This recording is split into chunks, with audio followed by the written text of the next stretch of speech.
한국을 방문하기만 하면 곧이어서 대형 계약 등 기쁜 소식을 전해주는 폴란드 손님들이 또 옵니다. 폴란드 최대 국영 광산그룹인 PGZ 회장이 오는 2월 한국을 방문할 예정인데요.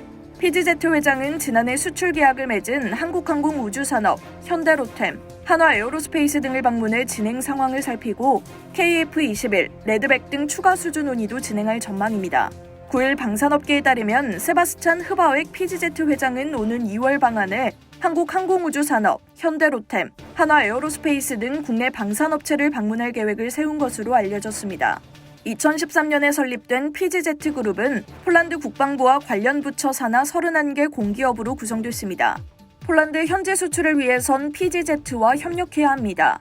지난해 대규모 수출 계약을 맺음에 따라 PGZ는 한국 기업들과도 현지 생산과 후속 군수 지원, 무기 공동 개발 등에서 협력하고 있습니다.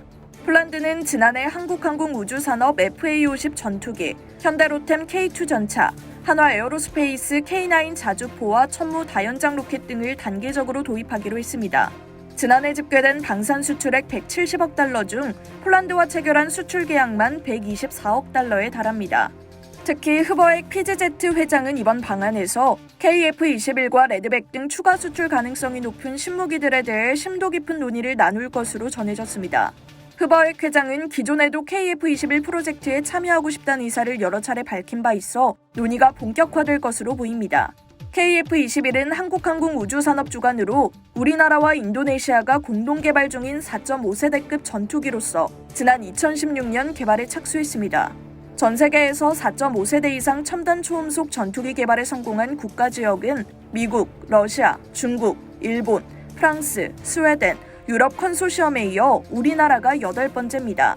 공군은 2026년 KF-21 체계 개발 완료 후 양산에 들어가면 2032년까지 120여 대를 도입해 전략화한다는 계획입니다.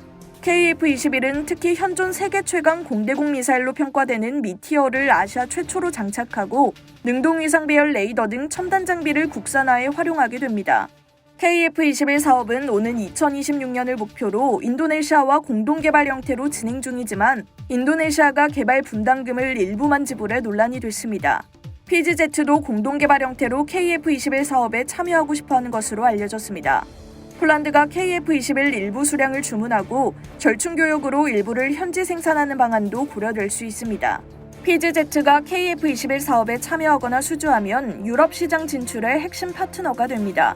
현지 생산 라인을 구축하면 PGZ가 나토 국가들의 한국 무기를 제한하고 인도하는 등 공동 마케팅에 나설 가능성이 높아집니다. 레드백도 수출 논의가 본격화될 전망입니다. 한화에어로스페이스는 PGZ사와 레드백을 기반으로 한 차세대 보병전투 장갑차 공동개발 협력 방안을 논의해왔습니다. 폴란드 국방부도 레드백을 기반으로 한 중형급 보병전투 장갑차 개발 계획이 있다고 밝힌 바 있습니다. 레드백은 지난해 10월 폴란드 제18 기계화사단에서 현장 시험도 마쳤습니다. 한화에어로스페이스는 폴란드제 무인 포탑인 ZSSW-30을 탑재한 폴란드형 레드백을 제안한 것으로 알려졌습니다. 폴란드와 한국의 기술이 결합된 형태로 통합 작업은 폴란드에서 진행한다는 방침입니다. 이상 K디펜스였습니다.